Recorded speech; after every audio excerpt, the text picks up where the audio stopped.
আমাদের মেয়েদের সকাল শুরু হয় সবার আগে এবং ঘুমাতে যায় সবার শেষে। সেই ভোর 6টায় উঠে সকালের নাস্তা বানানো, সবার নাস্তা রেডি করে টেবিলে দিয়ে বাসন কোসন মাজা, বাড়িঘর পরিষ্কার করা, সবকিছুই যেন একটা মেয়ের উপরই থাকে। তারপরও দিন শেষে শুনতে হয় বাড়িতে কি এমন কাজ। আসলে একটা বাড়ির বউই জানে আসলে বাড়িতে কত ধরনের কাজ, কি কি কাজ থাকে। কখনো কখনো তো এমনও হয় খেয়েছে কিনা সেটাও ভুলে যায়। একজন বাড়ির বউই জানে সেই সকাল 6টা থেকে রাত 12টা পর্যন্ত একটানা কাজ, না আছে সাপ্তাহিক ছুটি, না আছে অসুস্থতায় কোনো ধরনের ছুটি, শুধু পরিশ্রম আর পরিশ্রম। এই পরিশ্রমের কোনো বেতনও নেই, শুধু আছে কথার আঘাত আর অশ্রু ভেজা চোখ। সংসার সামলানো, বাড়ির মুরব্বীদের সেবা যত্ন করা, প্রতিটি কাজ একজন নারী খুব যত্ন নিয়ে করার চেষ্টা করে। তারপরও কখনো কখনো খুব কাছের মানুষ থেকেই শুনতে হয়, তুমি সারাটা দিন বাড়িতে বসে কি করো। এই সাধারণ কথাগুলোই একজন নারীর জীবনে কতটা আঘাত আনতে পারে শুধু একজন নারীই বুঝবে, এছাড়া কেউ বুঝবে না। তাই আজ আমি আপনাদেরকে বলবো, আপনারা শুধু শুধু ঘরে বসে সময় নষ্ট করছেন না তো, বেকার সময় কাটাচ্ছেন না তো। প্রতিদিন আপনি সংসারে যে পরিশ্রম দিচ্ছেন, যে খাটুনি খাটছেন, সেগুলোই হয়তো আপনার সবচেয়ে বড় শক্তি হয়ে দাঁড়াতে পারে, আপনার ভবিষ্যৎ হতে পারে। আপনি প্রতিদিন সংসারে যে কাজগুলো ফ্রিতে করছেন, সেগুলো প্রতিদিনের পেশাদার দুনিয়ায় তার মূল্য কতটা আপনি কি জানেন? সেগুলোর মূল্য কখনো কখনো লক্ষ টাকারও বেশি। আপনি কি নিজের একটি স্বাধীন পরিচয় তৈরি করতে প্রস্তুত? তাহলে আজকের এই ভিডিওর প্রতিটি মিনিট আপনার জীবনের অধ্যায়গুলো বদলে দিতে পারে, জীবনটাকে সুন্দর ও সহজ করে দিতে পারে। হ্যালো এভরিওয়ান, আসসালামু আলাইকুম।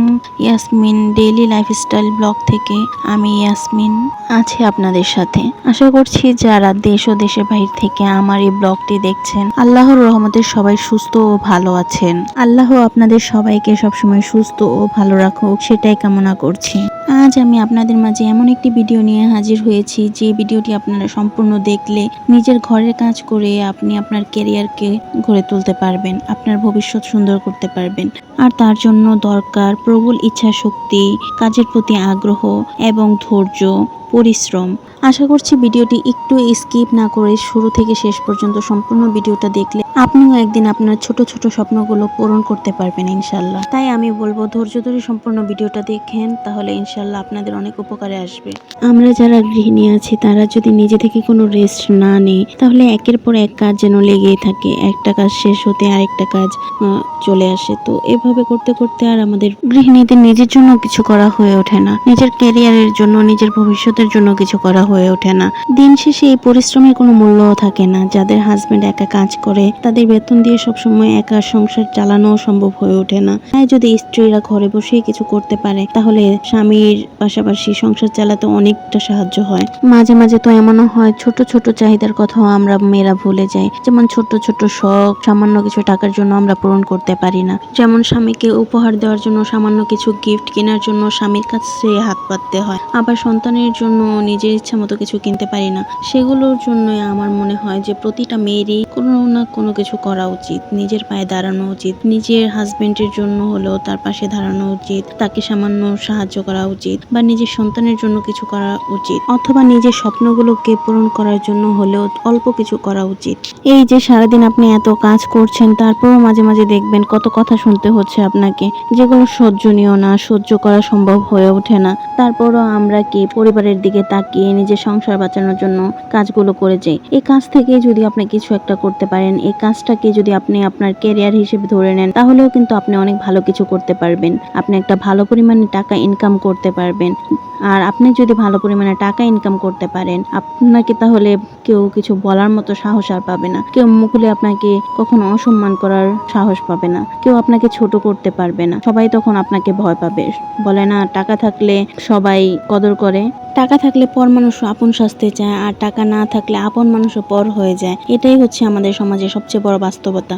সে কারণে আমি বলবো, ঘরে বসে আপনি যে কাজ প্রতিনিয়ত করছেন, সেই কাজগুলোকে আপনি ছোট করে না দেখে প্রতিদিন আপনি সেই কাজগুলোকে ভিডিওর মাধ্যমে আপনি সোশ্যাল মিডিয়ায় আপলোড করেন। আপনি কিভাবে কি করছেন, কিভাবে কি রান্না করছেন, কি কি কাজ করছেন, সবকিছু আপনি সোশ্যাল মিডিয়ায় তুলে ধরেন। আপনি চাইলে ব্লগিং ভিডিও বানাতে পারেন, চাইলে কুকিং ভিডিও বানাতে পারেন, চাইলে লাইফস্টাইল ভিডিও বানাতে পারেন। আপনার যে যেরকম ইচ্ছা সেরকম ভিডিও বানাতে পারেন, কিন্তু অবশ্যই চেষ্টা করবেন আপনার ভিডিওটা যেন একটু কোয়ালিটি পূর্ণ থাকে, যেন সবাই দেখে স্যাটিসফাইড হয় বা কিছু একটা শিখতে পারে, যেটা দেখে সবাই বা আনন্দিত হয়, এরকম কিছু রাখার চেষ্টা করবেন। সবসময় চেষ্টা করবেন এমন ধরনের ভিডিও আপলোড করতে যেগুলো আপনার অডিয়েন্স ধরে রাখতে পারে। একদিন ভিডিও দিয়ে আরেকদিন হারিয়ে গেলে চলবে না, অবশ্যই নিয়ম মেনটেন করে আপনাকে ভিডিওটা আপলোড করতে হবে। তাহলে দেখবেন আপনার অডিয়েন্স অবশ্যই সে ভিডিওগুলো দেখবে এবং পছন্দ করবে। যদি আপনি টার্গেট অডিয়েন্স ধরে রাখতে পারেন তাহলে আর আপনার ভিউজ কেউ আটকাতে পারবে না। আর আপনার পেজে যদি গ্রোথ ভালো হয় তাহলে অবশ্যই আপনি ভালো পরিমাণে একটা পর্যায়ে যেতে পারবেন ইনশাল্লাহ। আর প্রথমে বলেছিলাম যে আপনি যে কোনো কাজের জন্য ধৈর্য ধরতে হবে, পরিশ্রম করতে হবে। যদি পরিশ্রমই না করেন তাহলে কিন্তু কখনোই কোনো কিছু করা সম্ভব না। তাই অবশ্যই চেষ্টা করবেন সময় নিয়ে আপনার ভিডিওটা এডিটিং করে সুন্দরভাবে সেটাকে আপলোড করার জন্য। এভাবে যদি আপনি নিয়মিতভাবে ভালোভাবে আপনার কন্টেন্টগুলো আপলোড করতে থাকেন, ইনশাল্লাহ আপনি ঘরে বসে যে কাজগুলো করছেন সেগুলো থেকে ভালো পরিমাণে একটা ইনকাম জেনারেট করতে পারবেন।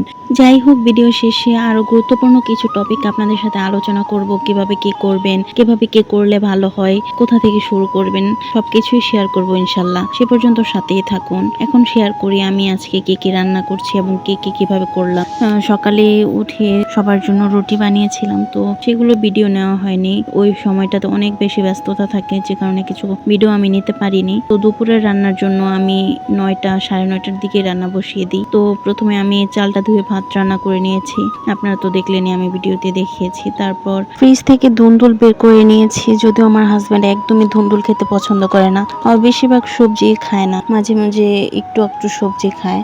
আর ও শুধু আলুর তরকারিটাই পছন্দ করে, এছাড়া মাংস ব্যতীত ও কোনো তরকারি খেতে চায় না। তারপরও বাসার সবাই আমরা যেহেতু যৌথ পরিবার সবাই খাবে, সে কারণে ধুন্দুলের তরকারিটা রান্না করা।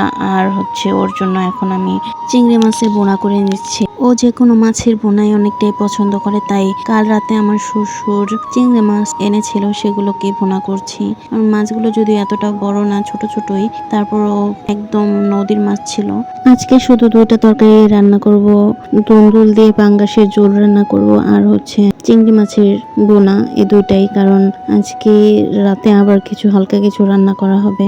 যেহেতু আমার হাজবেন্ড 1টার দিকে লাঞ্চে বাসায় আসে, সে কারণে খুব তাড়াহুড়া করছিলাম। একদিক দিয়ে রান্না বসিয়ে আমার হাতে থাকা বাকি কাজগুলো করে নিচ্ছিলাম। গ্যাসের চুলায় রান্না করলে আমার জন্য একটা ভালো উপকার হয়, সেটা হচ্ছে আমি ভাত বসিয়ে দিয়ে তারপর সব কাটাকাটি করে ফেলি, তারপর এক এক করে রান্না করি। আর আশেপাশে যে কাজগুলো থাকে তরকারি বসিয়ে তারপর সেগুলো করতে থাকি, তো আমার কাজটা খুব তাড়াতাড়ি হয়ে যায়। এছাড়া যদি মাটির চুলায় রান্না করি তাহলে তো সেখানে বসে থাকতে হয়, সবকিছু একা পক্ষে তখন করা সম্ভব হয়ে ওঠে না। দৌড়ে দৌড়ে রুমে আসা, তারপর জিনিসপত্র নিয়ে যাওয়া, এটা করা ওটা করা অনেকটাই কষ্টসাধ্য হয়ে যায়, কাটা বাছা সবকিছুই ঝামেলা হয়ে যায়। কিন্তু যদি গ্যাসের চুলায় রান্না করি তাহলে আর এই প্রবলেমটা হয় না।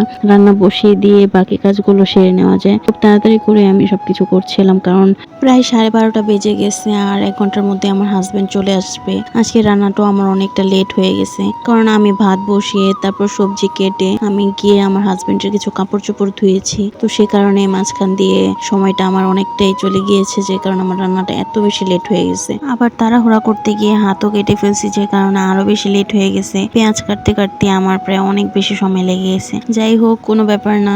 আমার হাজবেন্ড আসার আগে আমি সবকিছু ম্যানেজ করে ফেলছি, সবকিছু রেডি করে ফেলছি। ও এসে সুন্দরভাবে খাওয়া দাওয়া করে তারপরে যেতে পারছে, তো কোনো প্রবলেম নেই। এবার আসা যাক মেন বিষয়ে, আমি যে বিষয় নিয়ে আজকের আলোচনা ছিল সে বিষয়ে। এই যে দেখেন, এতক্ষণ ধরে এতগুলো কাজ করলাম, তারপরেও ফলাফল শূন্য। কারণ আমরা মেয়েরা যাই করি না কেন, দিন শেষে কোনো কিছুই আমাদের নাম কামাতে পারে না, আমরা কোনো কিছুর ভাগিদার হতে পারি না। যত দোষের ভাগিদার আছে সবকিছুই কিন্তু আমরা হই। কিন্তু টাকা থাকলে 7 খুনও মাফ হয়ে যায়, জানেনই তো, টাকাই সব। এখনকার দিনে আসলে শ্বশুর শাশুড়ি থেকে দূরে সবাই শুধু টাকা খোঁজে, কেউই আর ভালো মানসিকতা, মন মানসিকতা, কাজের ধরন কোনো কিছুই খোঁজে না। সবাই শুধু চায় কার কত টাকা আছে, কে কিভাবে তাদেরকে ভালো রাখতে পারছে, কি দিয়ে ভালো রাখতে পারছে। তো সে কারণে আমি বলবো, ঘরে বসে শুধু শুধু সময় নষ্ট না করে নিজের সময়টাকে কাজে লাগাচ্ছেন, ভালো কথা। সেই সময়টাতে আপনার হাতে থাকা স্মার্টফোনটা ব্যবহার করে আপনি ভিডিও করতে পারেন। এবার অনেকেই বলতে পারেন আমার তো স্মার্টফোন নেই, তাহলে আমি বলবো যে আপনি ভিডিওটি কিভাবে দেখছেন। আবার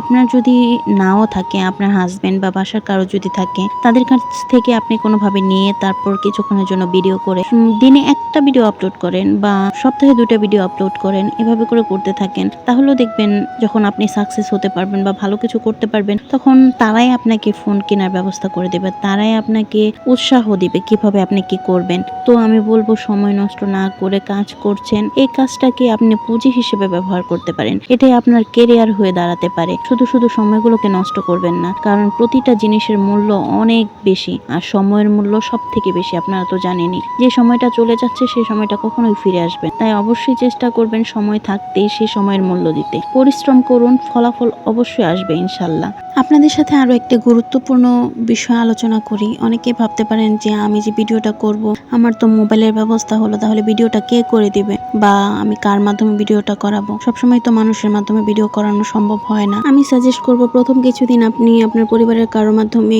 ভিডিওগুলো করার চেষ্টা করুন বা নিজে নিজে যতটুকু পারেন করেন। তারপরে আস্তে আস্তে কিছু টাকা জমিয়ে 200-250 টাকার মধ্যে কুকিং রিলেটেড ছোট ট্রাইপড পাওয়া যায়, সেগুলো কিনতে পারেন। বিভিন্ন অনলাইন পেজ থেকে সেগুলো পাওয়া যায়, আপনারা চাইলে একটু ঘাটাঘাটি করলে ট্রাইপড গুলো কিনতে পারবেন। তারপরেও যদি আপনাদের অনলাইন কোনো পেজের প্রতি বিশ্বস্ততা না কাজ করে, তাহলে সেটাও কেনার দরকার নেই। সরাসরি এমন অনেক মার্কেট আছে যেখান থেকে আপনারা খুব স্বল্প দামে ভালো পরিমাণে ভালো কোয়ালিটির ট্রাইপড থেকে শুরু করে মাইক্রোফোন, রিং লাইট সবকিছুই কিনতে পারেন। আপনাদের বাজেট অনুযায়ী সবকিছুই কিনতে পারেন। আর এত কিছু কেনার কোনো বাজেটে যদি না থাকে, তাহলে কোনোই সমস্যা নেই, শুধু একটি ট্রাইপড কিনলেই হয়ে যাবে। আপনারা যদি চান তাহলে আমি ট্রাইপড নিয়ে বিস্তারিত একটা ভিডিও আপনাদের সাথে শেয়ার করতে পারি সে বিষয়ে। আপনারা যদি বাজেট ফ্রেন্ডলি দামে ভালো কোয়ালিটির ট্রাইপড কিনতে চান, তাহলে অবশ্যই কমেন্টে লিখে জানাবেন যে ট্রাইপড রিলেটেড ভিডিও চাই, তাহলে আমি যেখান থেকে সরাসরি ট্রাইপড কিনেছি সেটা আপনাদের সাথে শেয়ার করবো ইনশাল্লাহ। আমি এই ভিডিওর মাধ্যমে চেষ্টা করেছি আপনাদেরকে বোঝানোর জন্য যে কিভাবে আপনারা কন্টেন্ট ক্রিয়েশন জার্নি শুরু করবেন এবং প্রতিদিনের কাজগুলো ভিডিওর মাধ্যমে তুলে ধরে কিভাবে আপনি অনলাইন থেকে ভালো পরিমাণে একটা ইনকাম জেনারেট করবেন, সবকিছু আমি ভিডিওতে বোঝানোর চেষ্টা করেছি। আশা করছি সম্পূর্ণ ভিডিওটা দেখলে আপনাদের উপকারে আসবে। যদি ভিডিওটা একটু ভালো লেগে থাকে, তাহলে অবশ্যই বন্ধুদের মধ্যে শেয়ার করতে ভুলবেন না। আর যারা ফেসবুক থেকে ভিডিওটা দেখছেন, অবশ্যই পেজটা ফলো করে দিবেন। আর যদি আপনারা ইউটিউব থেকে ভিডিওটা দেখে থাকেন, তাহলে চ্যানেলটা সাবস্ক্রাইব করে দিবেন। ইনশাল্লাহ দেখা হবে পরবর্তী ভিডিও নিয়ে। আসসালামু আলাইকুম, ভালো থাকবেন সবাই।